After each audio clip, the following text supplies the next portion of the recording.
So I would really call my role here on Earth as a a way shower for the people, a way shower for humanity. And what's the way? What are we showing to people? What are we trying to accomplish here by being a way shower to everybody?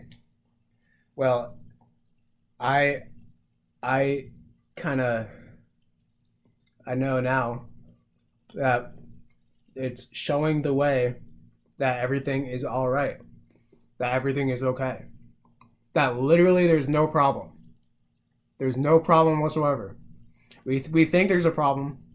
We think there's a problem only because of a conspiracy that has been going on this planet for thousands of years, influencing generations after generation after generation of people into thinking that there is a problem, that there's some problem to fix. Now, I think that I know that the main root of thinking that there's a problem to this universe, to existing at all, is our identity, is our identity with self. Now, of course, when you say me, myself, you think of me, myself, my body, and you think that there is a mind up here that controls the body. But do you control the heartbeat? Do you control your breathing all the time? Do you control your blood circulation? Do you control how your eyes see? Do you control all that? Do you even think you control your talking? How do you talk? Talk for me. How do you do that? You don't know. I don't know. How do I talk? How do I talk? I thought about that one time. How do I talk? How do words come out of my mouth? How do I do this? No one knows because you don't control it. Because in truth, in actuality, there's no you to control it.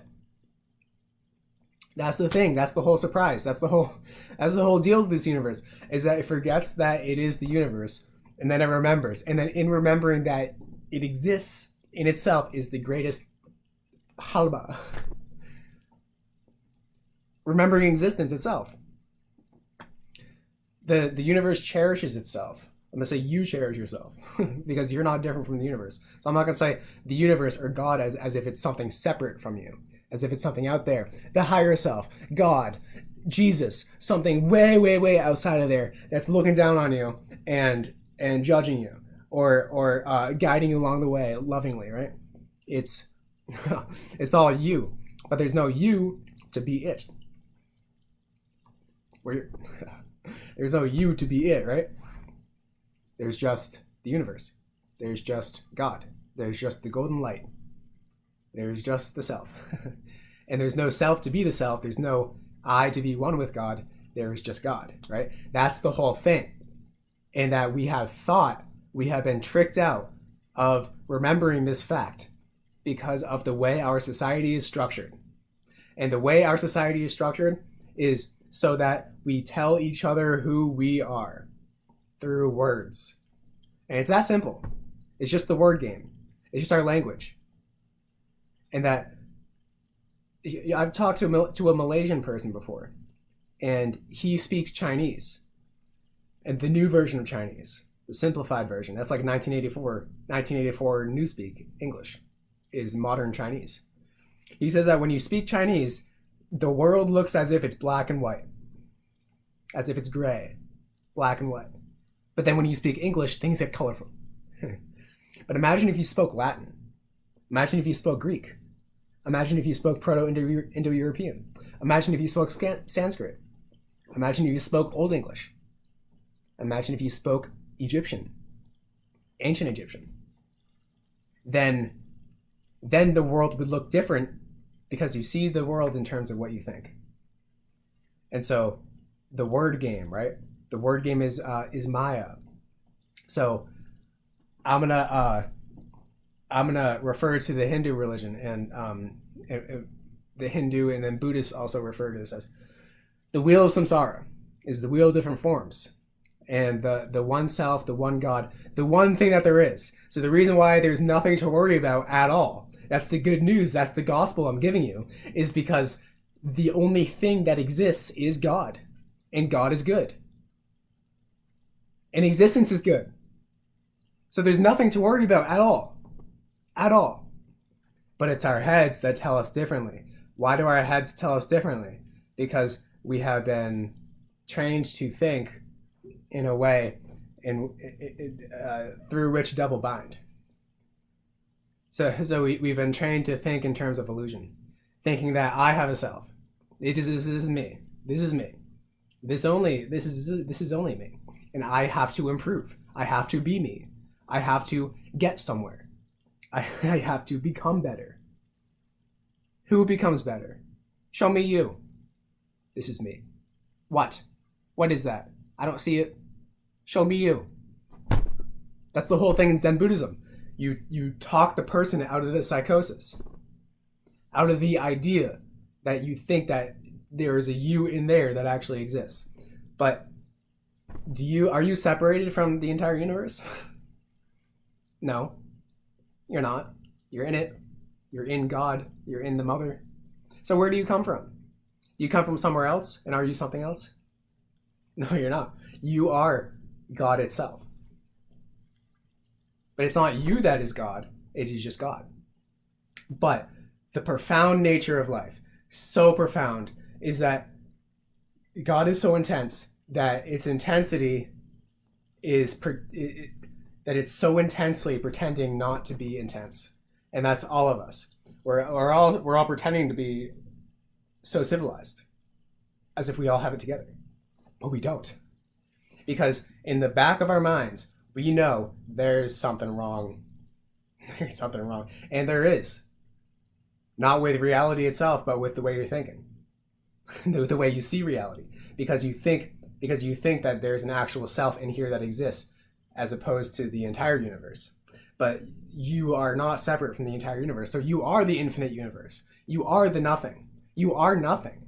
No thing. The no thing that exists. If there's one universe, where's the boundary to that universe? What then? If there's no boundary to it, if there's no thing separate from the universe, then what makes it a thing? So in reality, there's nothing, and that you are that nothing because you are not separate from that.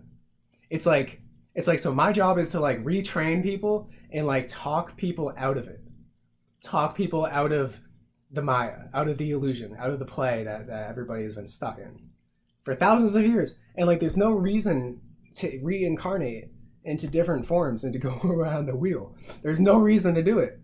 You're only doing it because you're operating from an illusion that this self that I am exists in itself, and that's what I am. Just this self.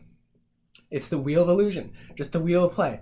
And our whole education system is nothing but telling people who they are. That's it. And then our whole society is nothing but telling people who they are implicit in different ways. So the unawakened folk are the ones who are playing that game, who are actually in fantasy land. Those are the people who will tell the awakened people, you're in fantasy land. But those people who tell you you're in fantasy land are actually in fantasy land because they're playing the illusion that they actually exist and that they're not the entire universe itself. So the good news is realizing that you are the entire universe, just looking at itself from this point of view to understand itself, just to experience all the different points. Ultimately, right? Ultimately, that is the case, that it is you. Okay? And, all right, so heaven shouldn't even exist. The fourth dimension should not even exist. That's just a higher playing ground for the Maya. And then the lower, and then this third dimension is the shadow, a projection of it, of the higher reality, which is the fourth dimension. So that shouldn't even exist, because people go to heaven because they there's no way that their soul at this level of development could handle the fact that it is just them.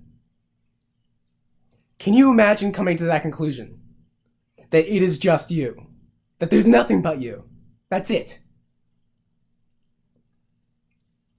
I've had that experience a few times. And I know that's a secret to enlightenment. That's what Jesus knows. That's what Jesus knows. And that the Buddha knows. And the enlightened people know. And Krishnamurti knows. And Alan Watts knew. And So many different people just they had the spiritual awareness to find out that they are not this soul, this self, but they are the self. And God is your second half that you return to, and that union yoga, right? That's what the yogis are trying to do. Union yoga means union with God, union with self. And heaven exists only so you can have the souls who can't handle the fucking truth go to a place where it's so beautiful, so amazing, more than just the most amazing thing ever, right? The most amazing environment ever, where they're with their family and loved ones who are also a projection of themselves, and some actually live there for a little bit and then are able to like be calm and serene enough to realize it has all been me the entire time.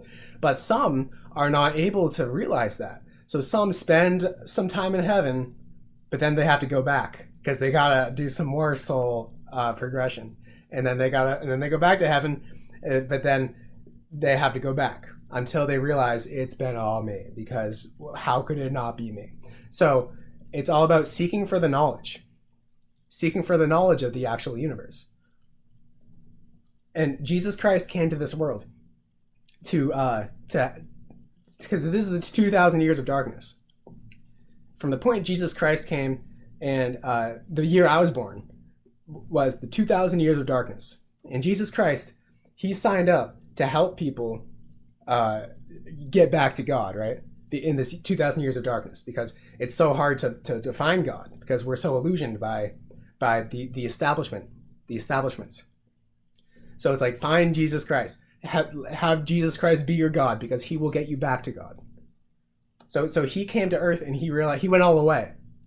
You'll see a painting of Christ with two angels giving him a crown. He has a scepter. He has the world in his hand. He has his heart, thorns around his heart, and then his heart is on fire. His heart is beating with passion.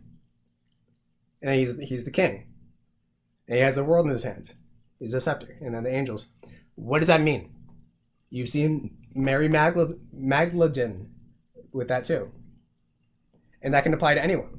Anyone could have that happen, because we're all the same God. I'm not different than Jesus Christ. Jesus Christ actually taught, you're all like me. We're all the Christ. It's simple. This is the facts. It's like he came down to a world of like people who don't know the obvious thing. And it's like, yeah, like we're the one self. We're God. There's nothing to worry about at all. And they're like,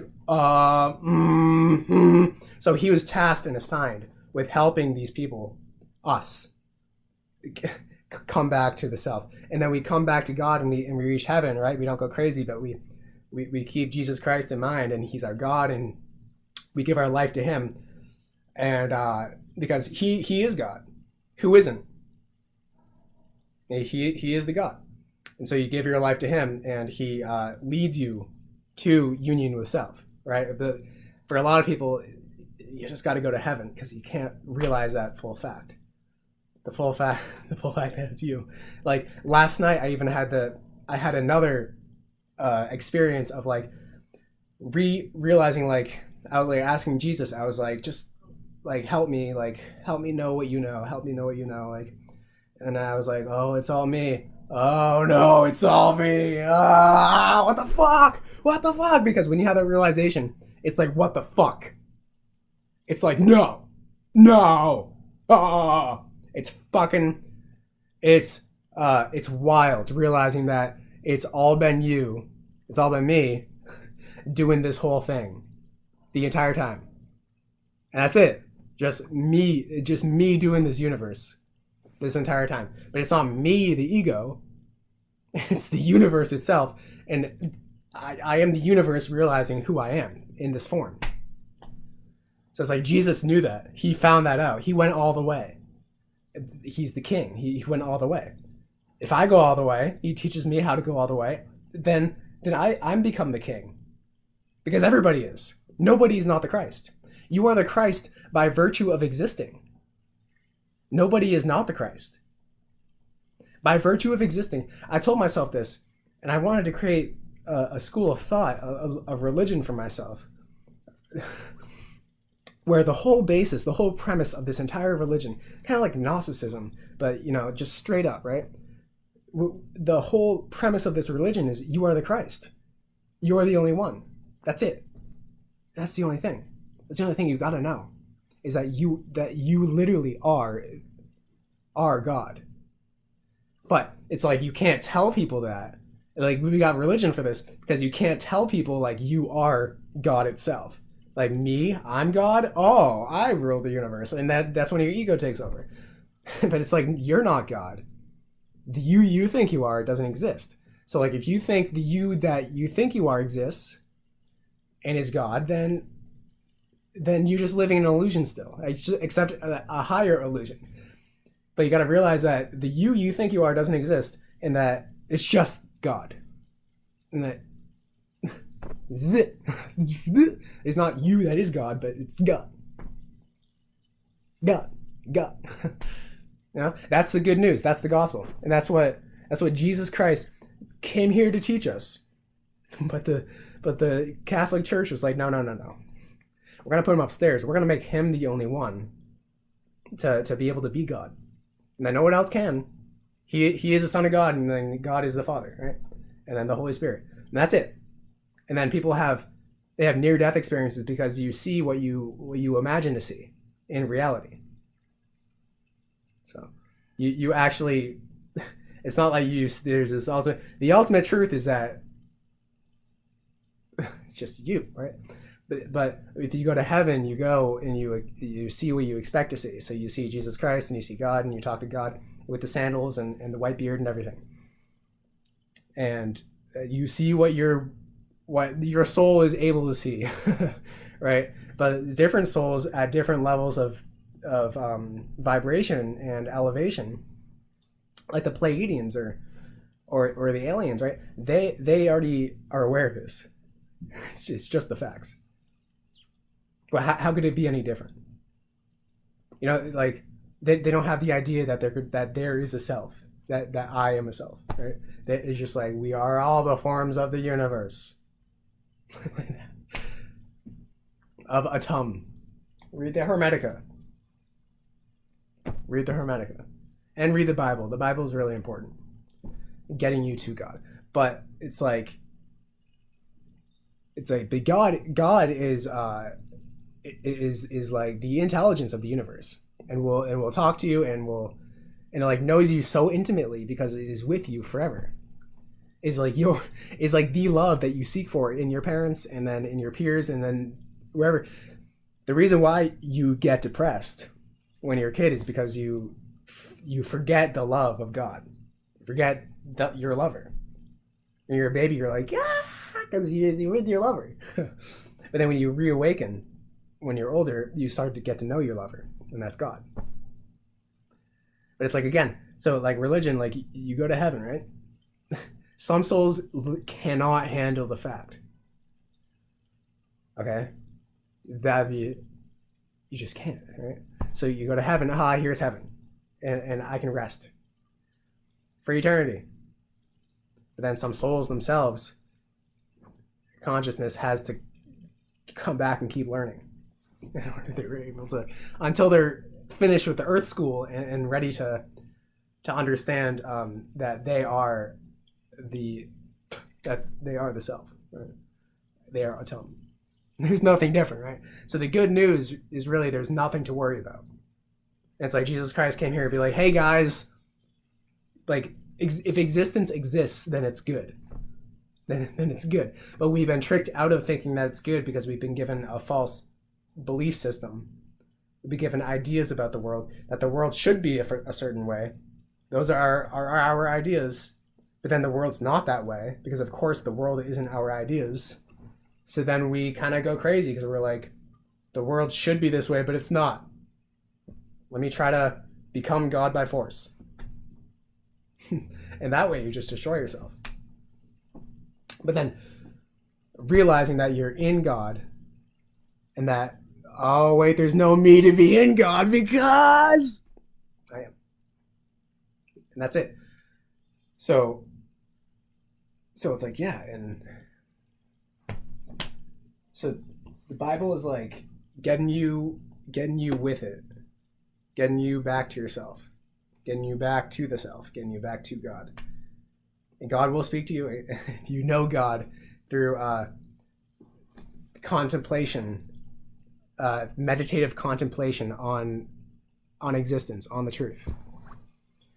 And when you stop thinking for a second, you see the intelligence. You see the intelligence all around you, and it's like, that's God. That's Jesus. It's like, I hate it when I have a dream and I forget the dream.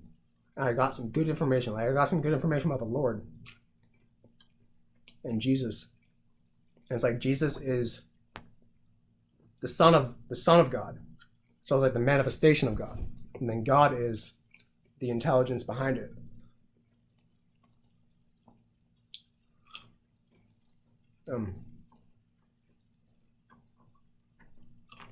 Like the matter is Jesus, the body. So my religion would simply be, and whoever would join the religion would be ones who are ready to handle it. But like, am I ready? I'm not ready to handle it. Last night I had the chance to like realize it's been me, but I didn't. I wasn't able to.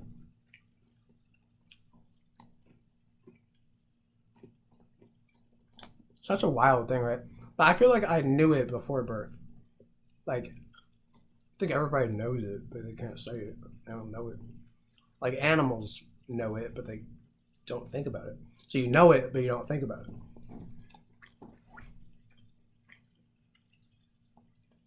That it is all you. The whole time it's been me. It's kind of scary, right? I'm like, it feels lonely, but it's not lonely. There's no problem about it. It's the best thing ever. If anything exists in itself, then by virtue of existing, it's the best thing ever.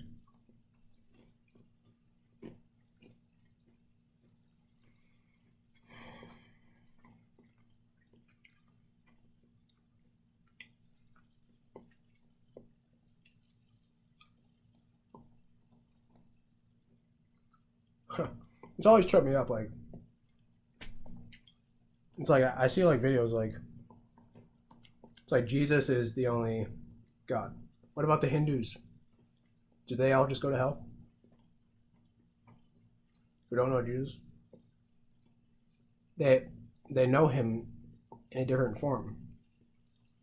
In a different form. So we know Jesus in the form of Jesus, the man who came down and enlightened humanity. But then the Hindus know him as Vishnu, or something else. Like, so it's like anything is anything.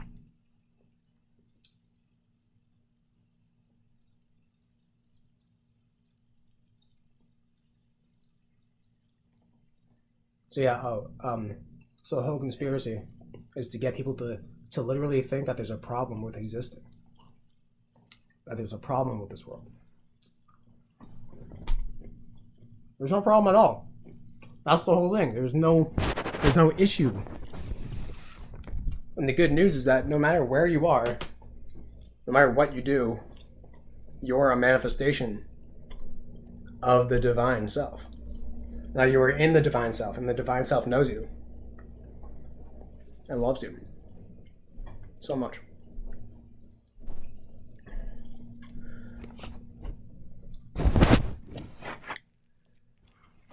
It's like, so like, no matter, so like, if you think that there's something wrong, then you're thinking wrong. That's the key. If you think that there's some sort of issue, then there is the issue. But in reality, there's no issue. What is the issue right now? Yeah, there's no issue. It's only up here. Because we have a belief system that should think differently. They fuck with our psychology so much. These these people that run the world, they fuck with our psychology a lot.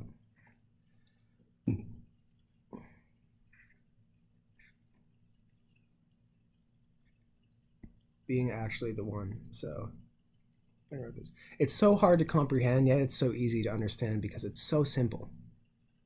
What is the one experience you are sure of happening? I mean, what is the one experience you are sure of happening right now? What is the one experience? What is the one experience you are having right now? The only experience you're having right now. That is the actual only experience being had right now. Is this experience that you're experiencing? And I've been so afraid of accepting that as the right final truth. It's the obvious truth. What is the only experience ever? Well, any other experience I think about is an extrapolation. But this one experience is the only experience ever. Not for me. In reality, I'm talking for me, not for me. Just this. This is the only experience happening right now. So this is the Christ. This is the only experience. It's the obvious truth, but we've been tricked out of it because we extrapolate to other people and we think about other people and their experience and what they could possibly and what other things are experiencing. But no, this is the only experience. And that I am the one. I am the one. Should be an obvious fact. There are so many mental justifications I can make about it not being so, but none of those justifications are actually true. The only actual truth is that I am the one. I am the only one. And there are so many actual experiences that I have had that have confirmed this for me to be true, and so many facts stated by spiritually enlightened individuals that have reflected my personal experience and suspicion to be true. Nevertheless, I cannot seem to accept it because the biggest surprise, the biggest thing, the hurrah is remembering that it's you. It's like the greatest thing. It's the greatest thing ever.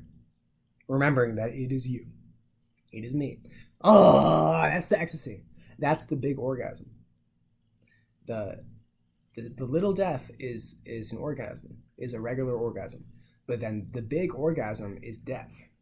And death can come in the form of physical, literal death, or death can come in the form of ego death, and realizing that it's all me. That's the biggest thing. That's the biggest surprise. Because I knew this before I came in, but then I purposely forgot so that I could re-remember, and that when you leave, say you leave a lover, you love the lover and then you leave her, and then she comes back to you, it's even better when she comes back to you. It's not as good if you're just loving her the entire time. She leaves, you miss her, and then she comes back to you. God comes back to you. Yeah, that's the best thing. That's why we do life. That's why we do life. And that's why it's the adventures, right? It's the adventures that we make for ourselves. For I self. Why can't I accept this? What's so bad about it? It seems that if it's just me, there's no one else. Is that because I don't want the ultimate responsibility of being the only one? I mean, it's the case. I can't change it from being the case.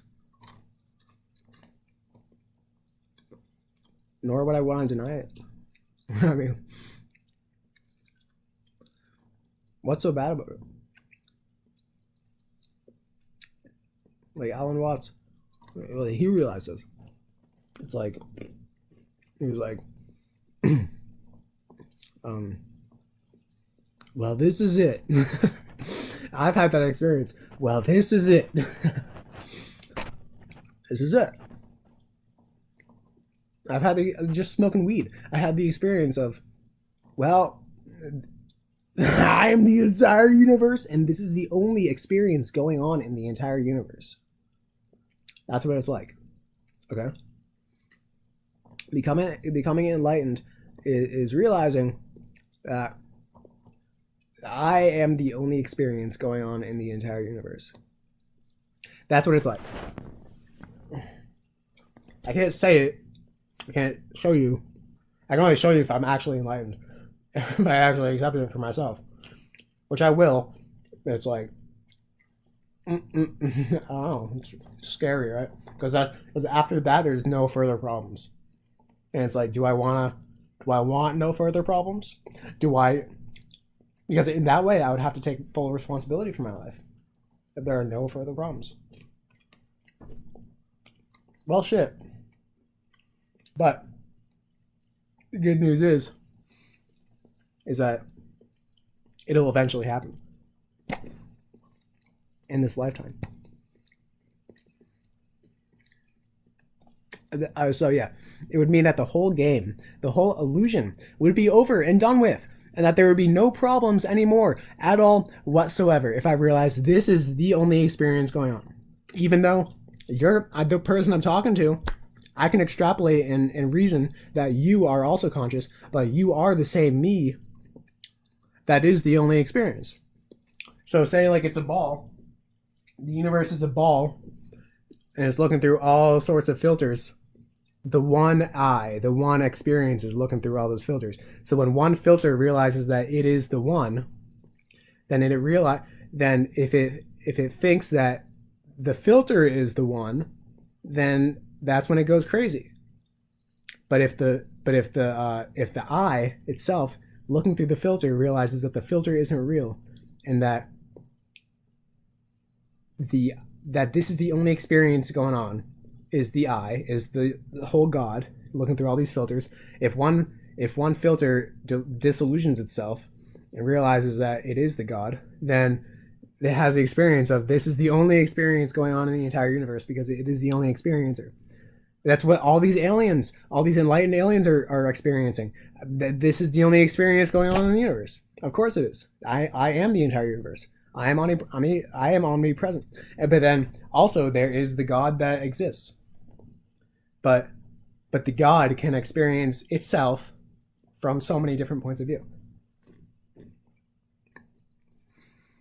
And problems have consumed my mind as of late to where if I let go of the illusion that it is not me, I feel as if my mind would be completely gone. But that's not the truth. Your mind would be enhanced.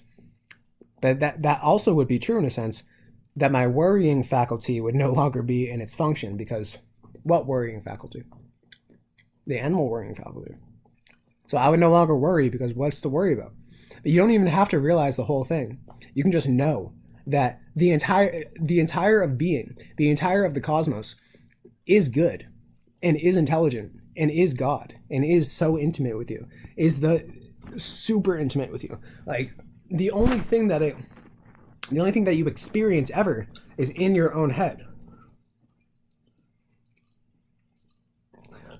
People don't realize this, but the only thing you experience is in your own head. There's nothing that you experience that's out of your head. You never experience what's out of your head. All you experience are the vibrations so-called coming from out there in here. All I'm experiencing right now is my brain. Is literally my brain. There's nothing I'm not experiencing outside of my brain. How could I? My brain is the thing that feeds my consciousness the experience. So it's all straight right here. It's everything. So you watch a baby point at the sun or point at the moon, try to touch it, because there's no actual distance. There's no actual distance in your head. Everything's just seems that way because your consciousness is experiencing 3 dimensions, unless you want to experience 5 dimensions, which we could all do, or 4 dimensions if you don't want to go all the way. But like, really, it's just that would be to no longer worry anymore. Would you like to no longer worry anymore? All your reality is God. All your reality is the loving God. So have faith. Have faith, because Because what's not to have faith in? There's nothing to worry about. But if you think there's something to worry about, then you create those problems for yourself, and then you start stumbling because you think there's a problem, but there's not a problem. There's never a problem. The only thing that exists ever is God, and God is right here. Hello. God is sexy. God is really sexy. I want to talk to God every day, but it's like hard to when my mind wants to assert its same illusions. It's like you just gotta drop it. You just gotta drop it and just experience. Because there's no problem at all. It's just the thoughts about there being a problem that is the problem. Which is no problem. Oh, my legs are going numb. When I have gone far into the experience, realizing that it is all, all of it, is me and only me,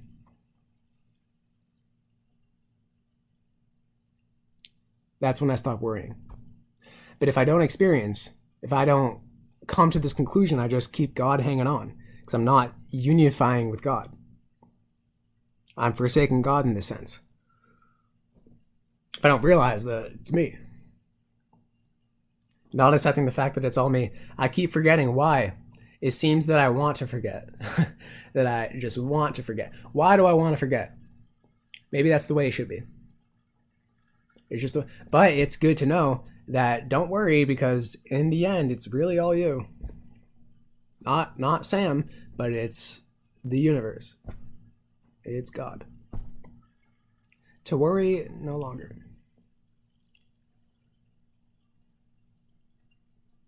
And I said, forgive me, Oversoul, I am weak. I know I can do it later on when my body is less stressed and my mind is more calm and assured of myself. That's why I go to heaven. And then I realize. But that in itself is the mind using God and justifying its means to an end. I'm sorry, I'm really sorry. I wish I could do it right now. The funny thing about it is that I do not have any other time than now. So what am I to do? I can't put it off. And I wrote some things about the grand conspiracy going on. It's like so funny. Like they trick us out of the basic thing, that you're not separate from the entire universe, and that if the universe exists at all, then it's good. Just the basic thing that you are it. That you've never not been it. They trick us out of it using words. You can hypnotize anyone by just talking to them. That's what the subliminal messaging. You can just hypnotize anyone by literally just talking to them, by using words, and that's what they do. Is they use words to trick us. Oh wait. And I thought about making a school of liberation, where people can go to a camp or go to a campus and realize and become liberated and realize that they are the one, and have everybody do it. So it's not weird. Everybody's doing it together. So if we had a big group of people just come to a centralized location and just realize that and just do work and just go over the facts with each other and realize that we are all the one, then it's hard to do it on your own when nobody else is doing it. It's not when you're centrally alone. When you're centrally alone, you could do it, but it's still hard because you don't have anyone to validate it for you. And it's especially hard when you're alone around people, when you're the only awakened one around unconscious ones. But it's really my fault for believing that they speak of the truth. So we have a group of people who are all awakened and who are all realizing, doing the work to realize that they are the one, that they are the self. Then if someone becomes awakened, then everybody becomes awakened. And then it becomes, we validate it for each other, and we're like, we're not alone in this. We're not alone in this. Oh, I'm the one. Like that.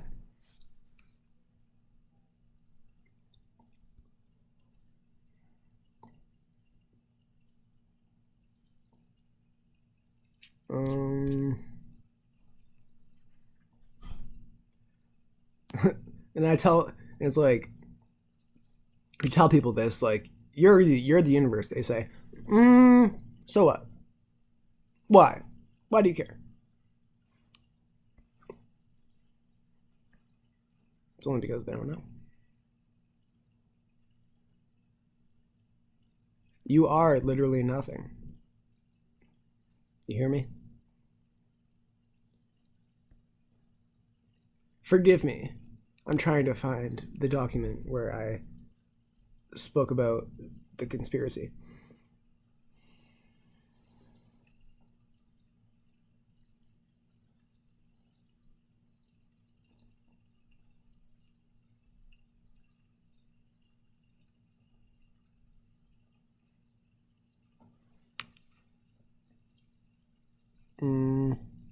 So what? And once you realize that, it's like, any problems, like, so what? I'm all that exists. It's like, just don't listen to your mind. Just don't ever listen to your mind. Being actually the one.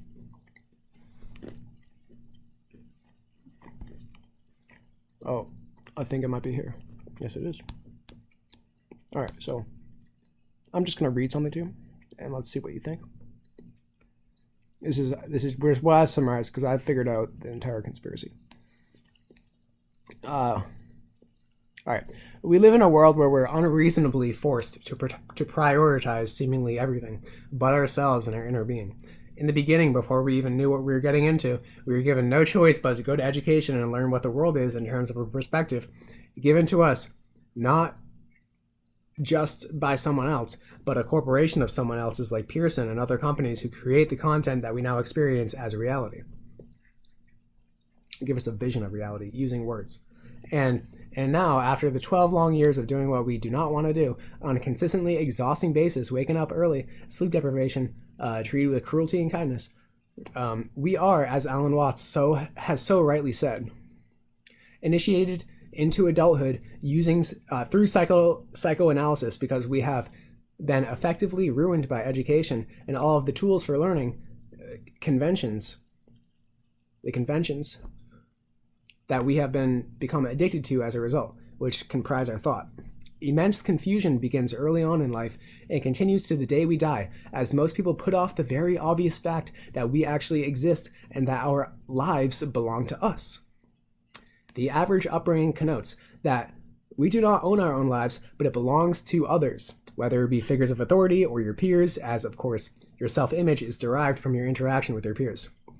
Along with the corporate education stealing our lives, in our very minds, from the very start, our own mothers and fathers, the people we're supposed to love and trust, right? So it's like you create your ego through your mother and father, but then you're supposed to shed your ego through them too. So like they're like the challenge. It's like, can you get over the people? Can you get over them? Because they can't love you. Our mothers and fathers treat us in a very similar way. We are the owners of you, and you will do what we say, is a disgustingly demoralizing and dehumanizing implication of our upbringing and schooling. Of course, though, unless we learn the conventions of the world, we may remain only a potential human, a subhuman, and a child all of our lives long, and be immature in a world of people who are mature. But it's actually the opposite. We're all still the children we used to be. I'm still the 3-year-old toddler who was left crying and abandoned by his mother and father. And so are you. And if you think you're mature, then you're actually not. If you think you're immature, you are mature. And because our true sense of self has been forgotten in the midst of all the chaos of our lives, because it's pure chaos, we use the one tool that has served us so marvelously and practically throughout our quizzes and tests back in school, the computer in the mind which doesn't stop thinking. And it is hell-bent on maintaining this fallible practice of overthinking until it finds the one solution to the problem of self that each and every one of us is silently struggling with. It'll think, and think using the conventions of measurement which it has accumulated throughout the years in school to find out what is really wrong here and why the self has been lost. and we see the world in terms of the conventions that we have been given, the measurement tools, distance, weight, gravity, density, volume, words, heat, what's painful and what's pleasurable. Like, you can teach pain into people. You know, pain is a social convention. You know, mothers in Africa, they can have babies like nothing. They can just like squat in a field, have a baby, and then keep walking. But then us, we think childbirth is so painful. You know, that some mothers can't go through the sacred process of giving birth, so they have to get a C-section because they think it's so painful. But it's really not. It's really the idea of it. If you think of it as it's just going to slide out, then it's just going to slide out. But if you think it's going to tear and rip, then and it's going to take a long time and be so painful, then it will be, because you're the one contracting yourself, thinking that it will be. So pain is really a cultural convention that we just learn. Pain is so relative. It's just what you think. It's what you think about the world. You think, so it is. But if you don't think, then what is it? It's nothing. No think. Because a thing is a think. When you think about something, you think it. You can make a thing out of it. But if you don't think about anything, then it's nothing. It's no think. There are only things when we think about things, but there's nothing when we don't think about things. But how do you stop thinking? You just watch the mind. You just let it do its thing, and then it'll stop on its own. But you're the only one that keeps it going. You're the only one that keeps disrupting the waters. You just let the waters calm by itself. Just watch it. Okay, yeah, there it is. Oh. But if you think again, it's going, psh. All right, just watch it. You think again, psh, and then just keep watching it until it stills. And then that's when you can see the truth. And that happens on psychedelics. That's why they ban psychedelics, because that's exactly why, because it gives us the mystical vision. It gives us the vision of no thought, and we see the world from a higher point of view. But without psychedelics, then we don't see that typically, because we're all day we're just thinking. But psychedelics give us the mystical point of view, so then you awaken if you actually take your vision seriously and you think about what you experience, and then you start to experience more of that. So that's why they banned it, because it wakes you up to the fact that this whole society is a scam. This whole thing, it fucks people. Just fucks people. People think that I'm going to live a happy life. No, you're not. If you're going to go with what they want, then no, you're not. So beware, because living a life that this society is set up for you will fuck you. Unless you're rich and famous. But even then, you have to realize that me as me doesn't exist, but I am the universe, and that there is nothing, and that God is real, and that everything is God. So there's no threat, because God loves me. But if I think there's a threat, then God can't do anything about it, because he can't interfere with my free will. So I can just keep on like slapping myself around thinking that there's a threat. But until I realize that there's no threat, then I realize it. There's no threat, because everything is my loving God, my loving mother.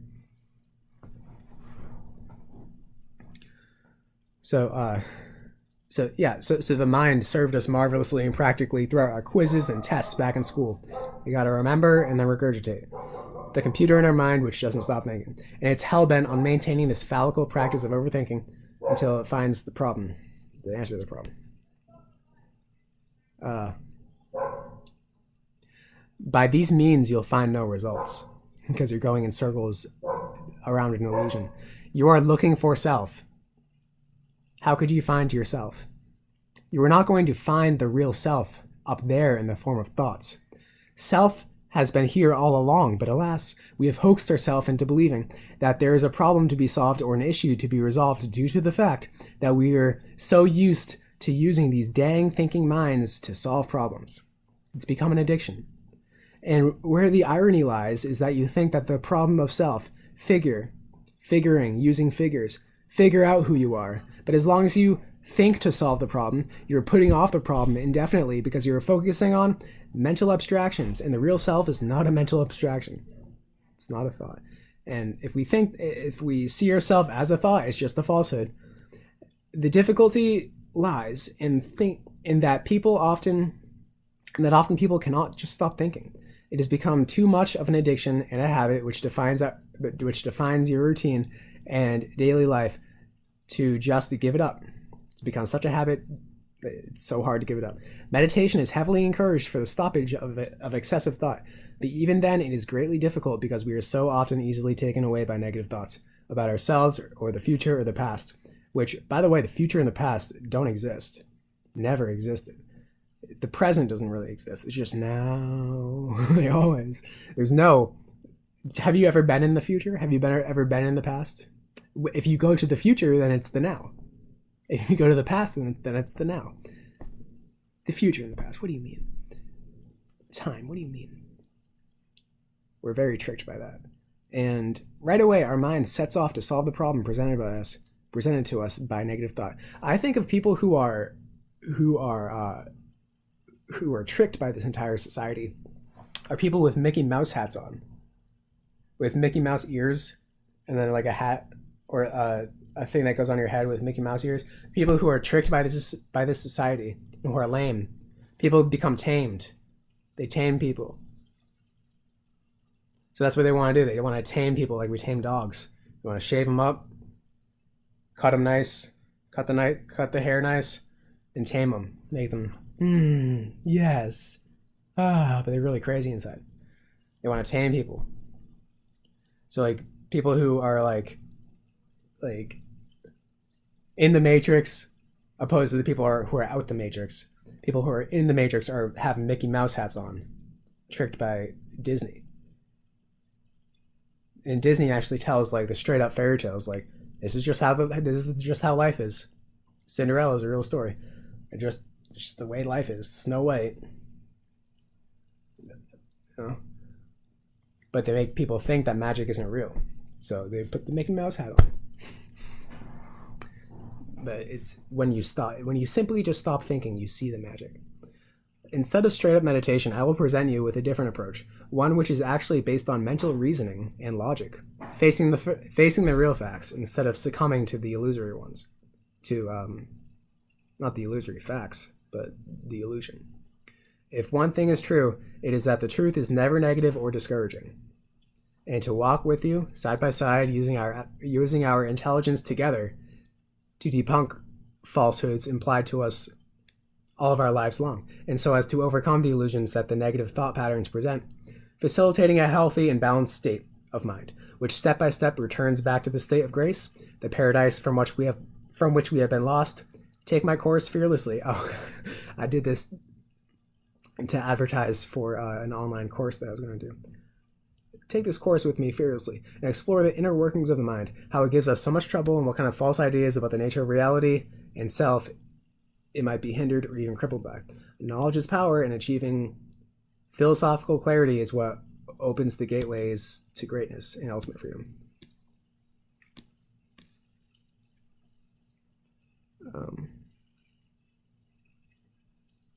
Yeah, and I wrote a lot about the English language.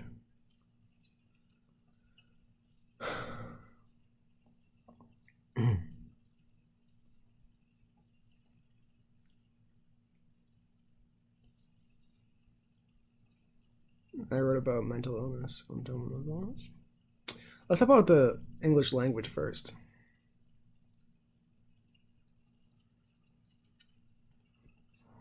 Let's talk about language. From someone who grew up speaking Chinese, they say that they see the world in a depressed, gray way, whereas English is a more outgoing, more fun perspective on the world. Chinese doesn't have new words. We use old words like electric helicopter. For like drone.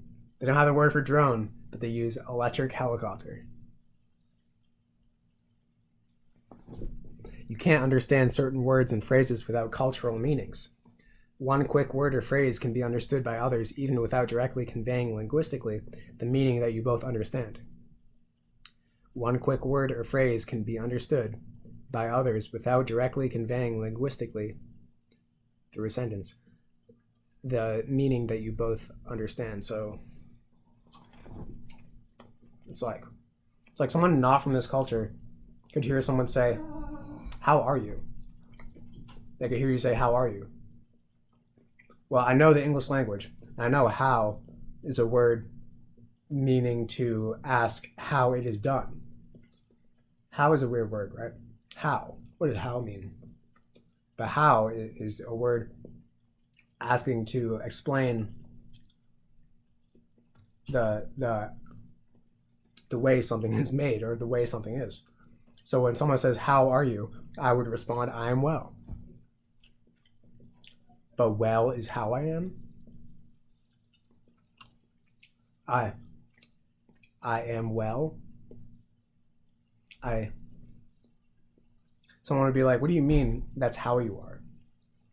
You are because your parents conceived you and you grew up eating food. It's not that you are well. Like, so to say, "How are you?" and the response, "How I am well," is a culturally understood phrase. But someone from outside of this culture who knows the English language would be confused by someone responding to "How are you?" by someone asking you, "How are you?" and then the other person saying, "I am well." That's how you are. One quick word or phrase can be understood by others without, I said this, but if you speak a phrase that has not already established a conceptual meaning to you, but if you speak a phrase that has not already established a conceptual meaning to the culture, those combinations of words do not make sense. So the only way in China that you can understand a phrase is if it's already a culturally sound-bited phrase, basically. To make sense, you must speak things that are already established as conventions for the culture, as a soundbite or a phrase. Crazy, right? So they control the way people think, because the only way you can understand, because the only way people could understand what they say is if people repeat things that are already being said, that are already a common thing, like if everybody thinks or sees the world through their mind, right? Their mind is developed through a more or less standardized curriculum in school. So their mind is developed through that standardized curriculum. If everybody sees the world through their mind, then there's going to be little variation in the way we act or talk. But if people see the world through their consciousness, right, without the mind, and they use the mind as a servant, then everybody is infinitely unique, distinctly unique. But if everybody sees the world through their mind and operates through their mind, then everybody is uniform. And that's the goal for someone who wants to control an entire culture, is to get everybody to think in terms of to see the world through their thinking mechanism that's already established and created. If there is deemed no use for the word bad, the word ungood was sufficiently replaceable. So this is 1984. When two words form a pair of natural opposites, the way you make a new language in order to control a culture is to eliminate one and keep the other.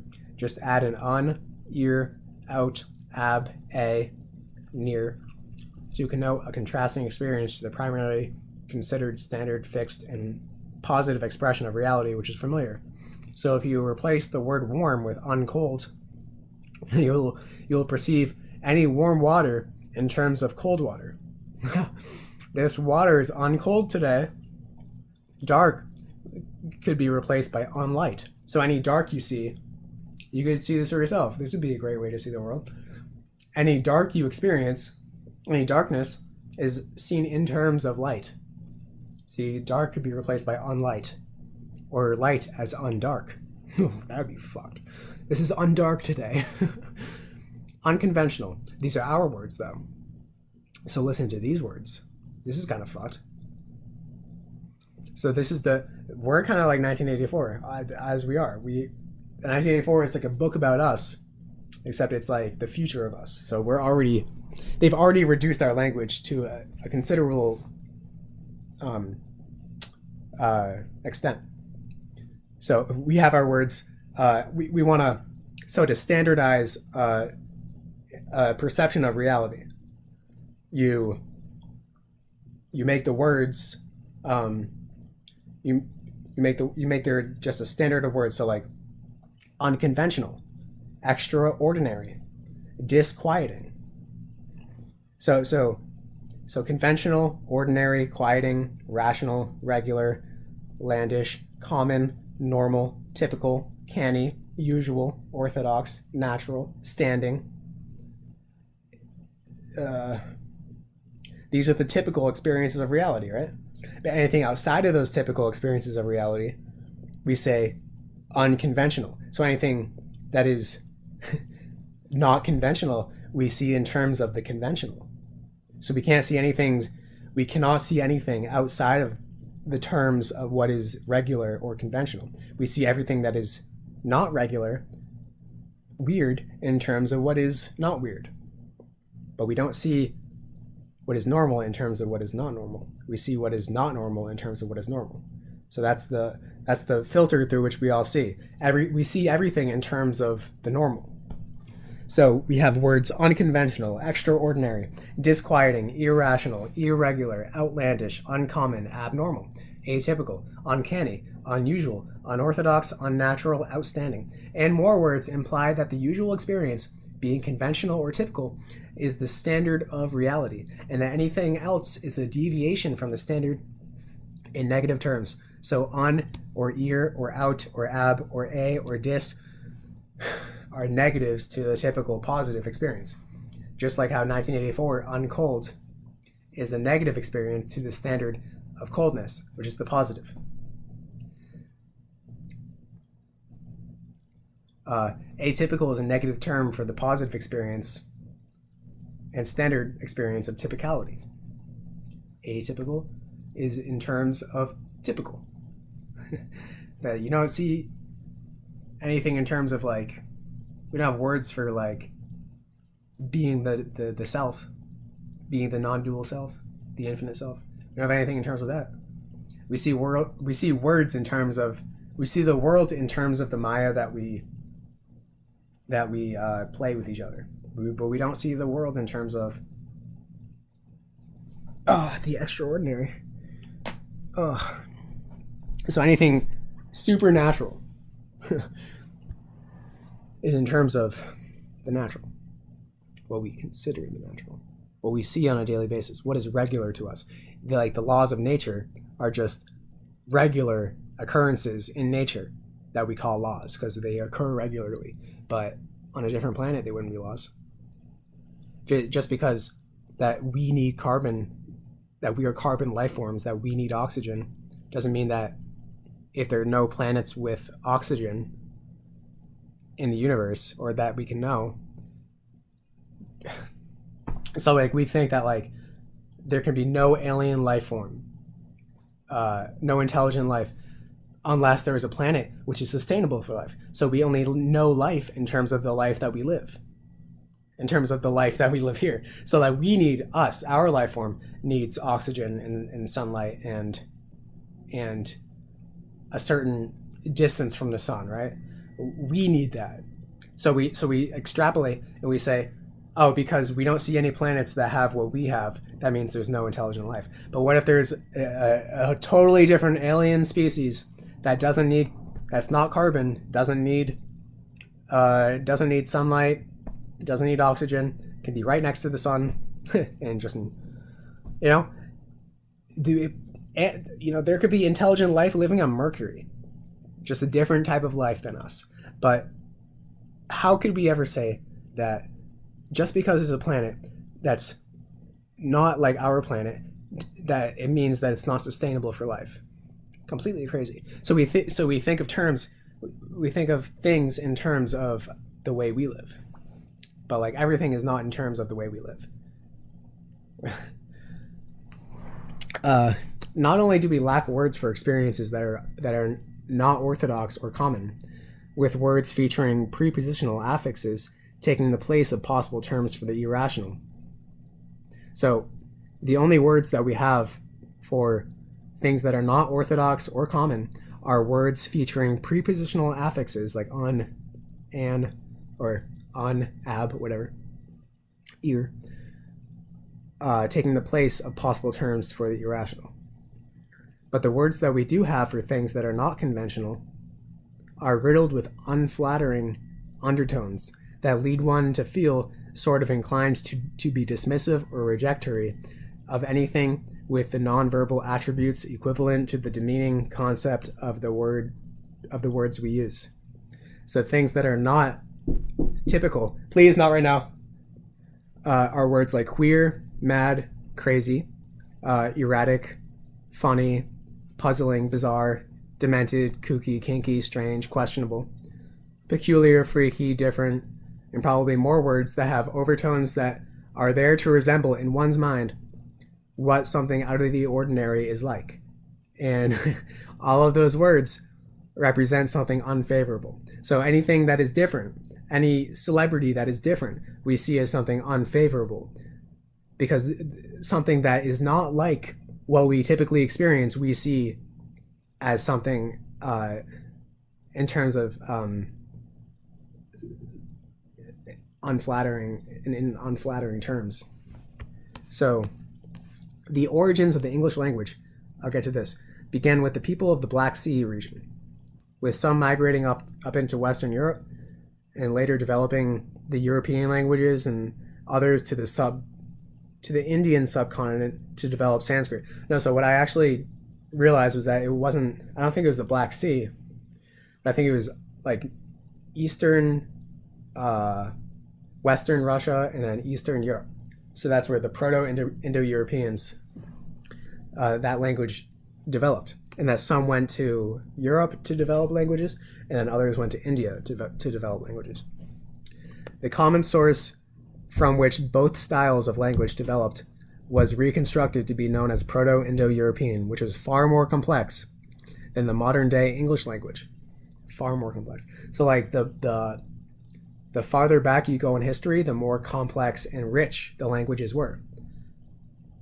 But like our language is so, it's an analytical language meant for science, meant for describing the physical forms that we see. But it's not a language for richness. It's not a language for life. It's a language for properly identifying and describing what is going on. And that's it. But then without like, hardly without, fervor and feeling. And according to the Cambridge Encyclopedia of Language, it is possible to reconstruct 3 genders, masculine, feminine, and neuter, in up to 8 classes, up to 8 cases: nominative, vocative, accusative, genitive, dative, ablative, locative, and instrumental. It was a very complex language. Later on, this language developed into what we call Archaic Latin and then Roman Latin. Latin then mixed with different Celtic languages and Germanic languages. The Germanic languages and Celtic languages formed Old English. Then Old English has certain words from Latin and is like related to Latin. Old English was much more complex than our language today. It was a highly inflective language, featuring masculine, feminine, and neutral genders, suffixes on nouns, verbs, adjectives, and demonstratives, with an elaborate system of personal, interrogative, and relative pronouns. Whatever that really means, but I know it was more complex. Personal, interrogative, and relative pronouns. So there's much more going on there. Middle English came along, simplifying the means of expression, where in its late stages prior to the beginning of New English, From 333 strong verbs in Old English, half are used in New English, featuring only 68 inflected verbs. Along with this, all of the vowels were systematically raised, wherein the long vowels of the Middle English came to be pronounced in a higher position, while the highest vowels were made to be a diaphthong. I don't even know what that means, but just know that the whole point is that the older languages used to be more complex, and then the new language is very reduced. And then 1984 is a description of what the New World Order wants to do, is reduce our language even more, so we don't think as much. But I'll keep reading. So approaching and into the 18th century, English became an analytical language. Its rich inflectional system was weakened, meaning that its ability to change words to correspond with different situations and variables in life has been reduced. This resulted in an increase in prepositional phrases in new phrasal positions, e.g. because due to the fact with regard to examples, new phrasal prepositions because of due to the fact that with regard to on the basis of, so it became a lot more redundant. And in periphatic verb construction, did say is a periphatic past tense of say, and said is the inflective past tense of say. With this, there was a reduction in inflectional distinctions. Old English had a subject object verb and subject verb object sentence word order without requiring a grammatical subject, whereas Middle English only included a subject verb object, while the subject was mandatory. During the Renaissance, English replaced Latin as the language used in the practices of philosophy, science, and other high modes of thought. However, English was lexically deficient, and so these practices needed to borrow Latin and Greek words for nouns and adjectives in order to properly describe things. In the first 150 years of New English, more than 10,000 words from 50 languages were borrowed in order to make the language work because it was so reduced. Current English has borrowed foreign words from over 75 different languages, the chief being French. The Old English means of using affixes and compounding words was replaced by the New English means of borrowing words. English is now recognized as the universal language of science and diplomacy. So a very reduced, descriptive, just purely meant to describe the world, right? Describe what's going on and make it clear to people what is going on is the language that we now all think in. English is characteristically Germanic in primarily its past tense inflections and its stress on the first syllable. English replaced Latin in religion, science, and scholarship in the 16th century, with vast numbers of words having to be added to the language in order to make the translation possible.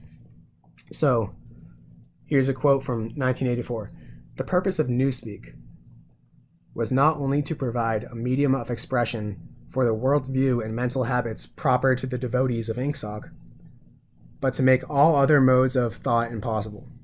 It was intended that when Newspeak had been adopted once and for all, and that Old Speak forgotten, a heretical thought, that is, a thought diverging from the principles of Ingsoc, should be literally unthinkable, at least insofar as thought is dependent on words.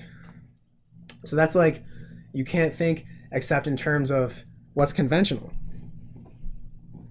If you want to make something seem appealing, you can say mystical. Is that even an English word? So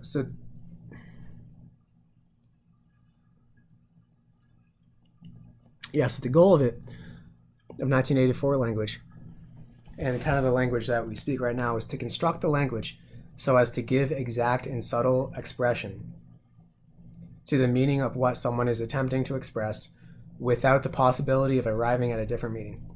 This is done by adding some new words, but chiefly by eliminating undesirable words and by stripping such words as remained of their unorthodox meanings. Free has been eliminated from its old use when speaking of political freedom or intellectual freedom. Political freedom or intellectual freedom in 1984 doesn't even exist as concepts anymore, and therefore were nameless. So what exists that we don't have a concept for now? Spiritual freedom? Life life not in a society? I mean, could you even think of something that you don't have a concept for? So what's being hidden from us?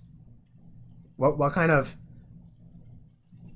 like possibility of life do we have that we don't have a concept for to literally think about? Because the 1984 people do not even have a concept for political freedom or intellectual freedom. So how could you even think about it? How could you even fight for it if you don't even know that it exists? The word free could be used in sentences like, this dog is free from lice, or this field is free from weeds. That's like a negative connotation. It's free from it. To make the word free seem as a negative thing. It's removed something bad. Free is just a removing of something bad. For us, free has its meaning in freedom of expression, freedom of choice, but we really don't have words for ultimate freedom, unbounded freedom, and there's always limitation implied, as the freedom of expression and choice are always within the bounds set by the game makers.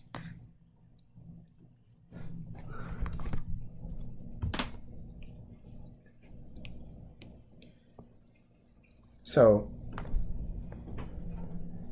my God, that's the world we live in. And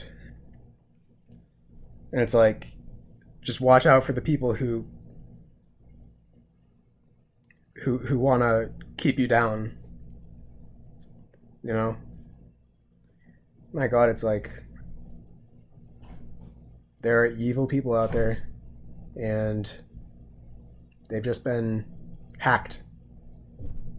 And I can't blame them because I know what it's like. So it's like, but I also know what it's like to know what it's like. But the people who are evil don't even know what it's like to be evil because they're in it. But I know what it's like to be evil. So I'm out of it. And it's like, now I can help people become not evil, not useless. You know what good and evil really mean? Originally in Hebrew, good means useful, of use to God. And then evil means useless, not of use to God. So it's like, make yourself useful.